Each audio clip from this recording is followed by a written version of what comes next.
Hello friends, how are you? I hope everyone is doing great. It's another day and on the video, and it's our beloved Himalayan, nothing else. And look at this Himalayan has a problem with the pass switch. Look at it. Whenever I just turn the key on, the ignition is on, no blue. Whenever I press the key,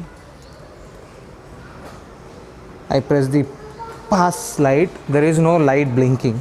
This is supposed to blink, and this is a common problem across many motorcycles, not only Himalayan. It is common among many other motorcycles which has this sort of switch, not this included 3-in-1 switch. It is usually common, and it's a very easy process to clean. It hardly takes nothing less than 10 minutes roughly, I guess. Okay, let's do it. And also another important thing is check this all just and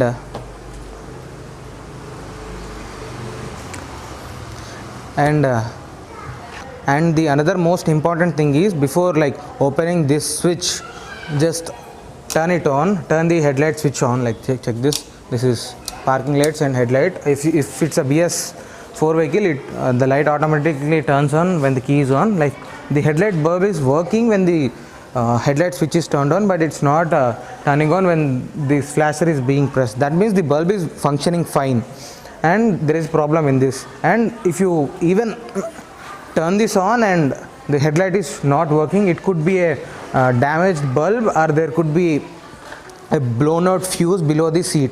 Do remember that. Just perform this check and don't mess with all these things if your headlight is blown or if fuse is busted. Do remember it. Okay, now let's dive into the procedure. And all you need is one small screwdriver, nothing more than that. And another important tip is, if the screwdriver is small like this, it is I guess a 6-inch screwdriver, it will be very easy. If you have a long screwdriver, it will be slightly difficult to perform this. The shorter the screwdriver is, the easier it is to do. Remember it, only a single screwdriver. Okay, now let's begin by disassembling this switch cluster, and there are 2 screws holding it in. One right here and one right here, and just take the screwdriver and undo them. Okay. Now let's disassemble this switch gear cluster. There are 2 screws, one right here and the other one right here, and we have to undo these two to take it out. First let's remove this thing, and remember that the screw on this side where the flasher is located is long when compared to the screw from this side.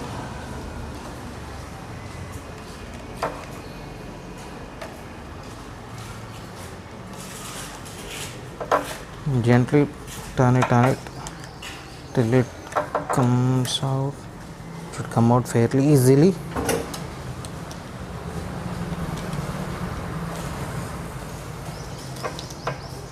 Okay,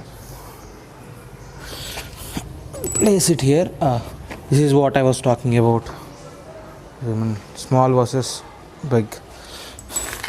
Now pull the bottom part of the instrument cluster, switchgear cluster, like this, and the upper part of the cluster sits into a small hole on the handlebar. The hole is drilled onto it so that it does not move, and sometimes there could be rust formation and it will not come easily, so just anchor it. In this case it's coming easily, but sometimes this is the hole and this is the part, and there are small movable parts in it, like plastic parts. Remove them, this one and this one. These 3 can come in your way while working on it. Just place these aside, we can put these things later. Now look at it, there are 2 screws here. I will show them, give me a second.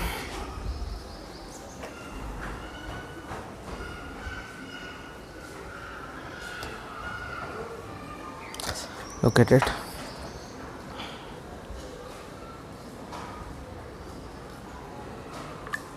Look at, these are the two screws which I am talking about, one here and one here. We have to take the screwdriver and remove it, and the switch comes from this side.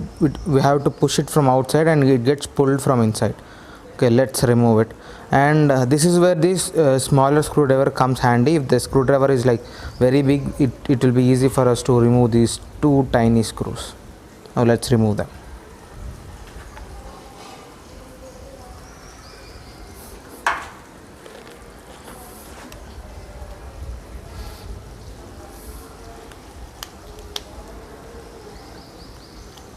Slowly, one after the other.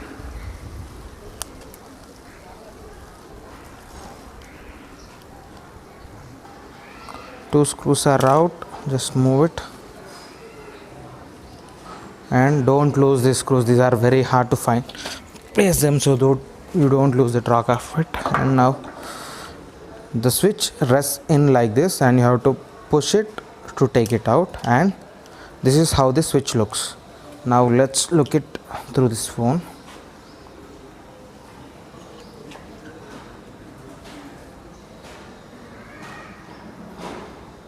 Try to focus. Yes, these are the two contact points. When we press this switch, these two touch together, and when these two are touched together, the current passes between them. That's how this switch is supposed to work. And if you don't use it for a while, or if you are not careful while washing, there could be rust formation or oxidation formation on these copper nibbles. And I just clean them and make sure that it's working, and it's working perfectly fine. And look at it, look on this side. The part here where the sort of blackish color, it is supposed to look pure goldish or copper in color, and turned out pure black. And this over the top of this portion where my finger is currently right now, and it is supposed to be gold, but when I opened it, it was completely black. And I cleaned it out with a screwdriver. Just take a screwdriver and just scratch the topmost surface of both the sides or both the pins, and you are pretty much done. I will just guide you through the process once.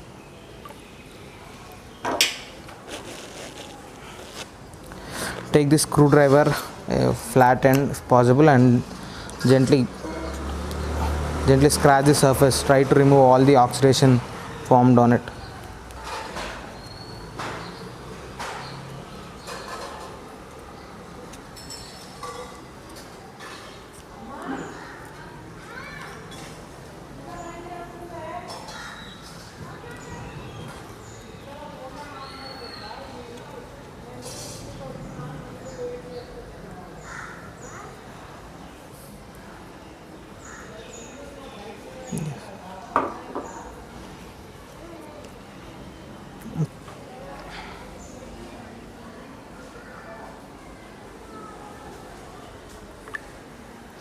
I just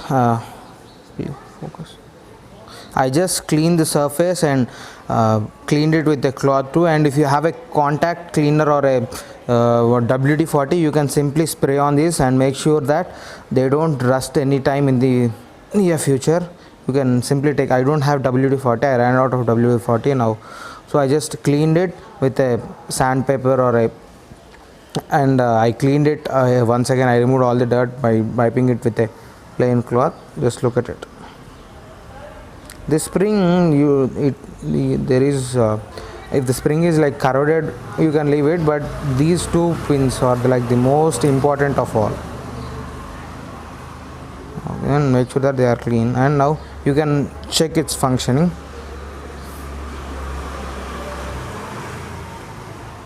Turn the key on, and now when I am pressing the switch, and you can look at the high beam indication in the speedometer, and there is an orange light falling on the pillar in front of the bike. Just look at it. I'll zoom out slightly, and you are pretty much done. You have to assemble it, and that's it. I will guide you through the assembly once again.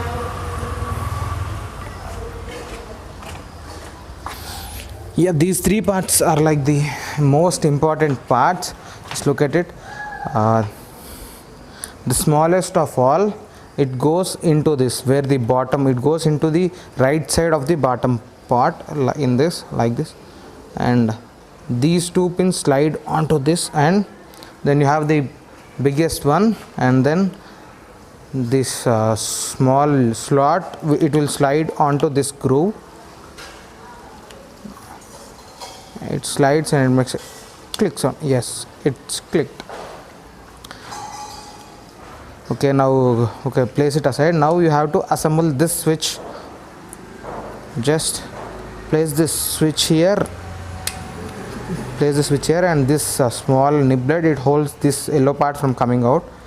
Place it here, and then you have to tighten it back. Get your two screws back, push it into place.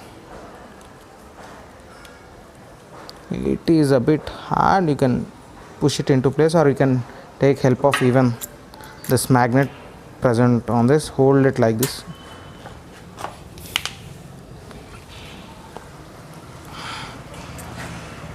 Just hold it like this. Push the switch in, and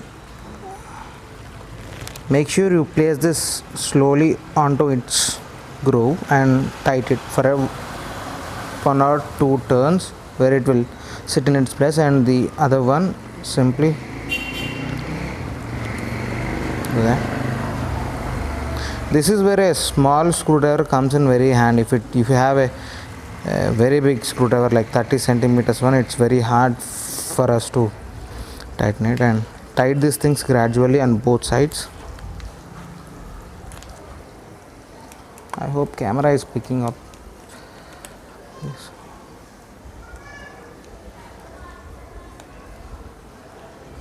Tight these.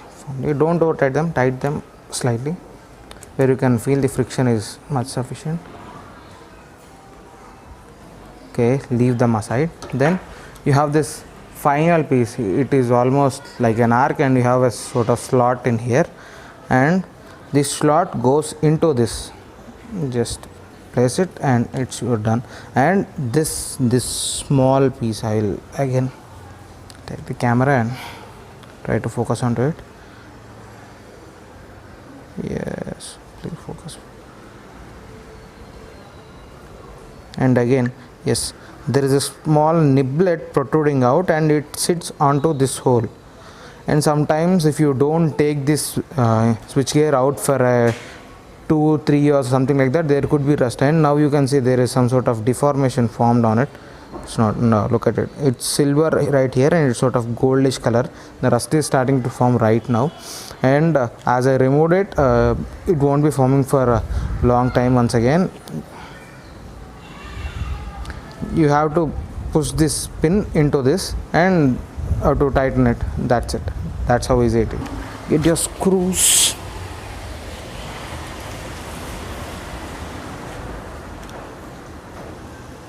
And place it on here.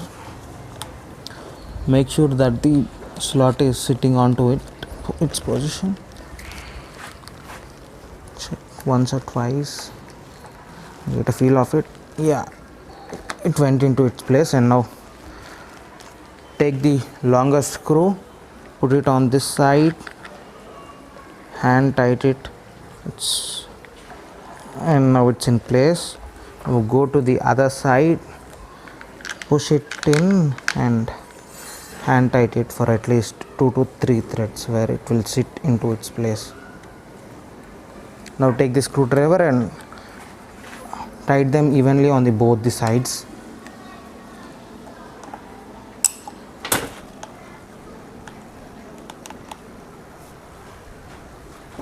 The screwdriver fell down. Tight these equally on both the sides,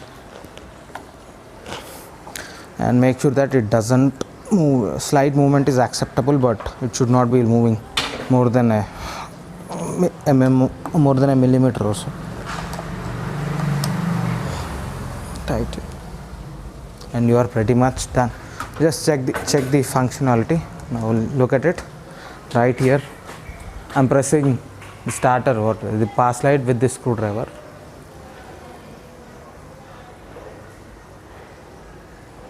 It is functioning perfectly fine.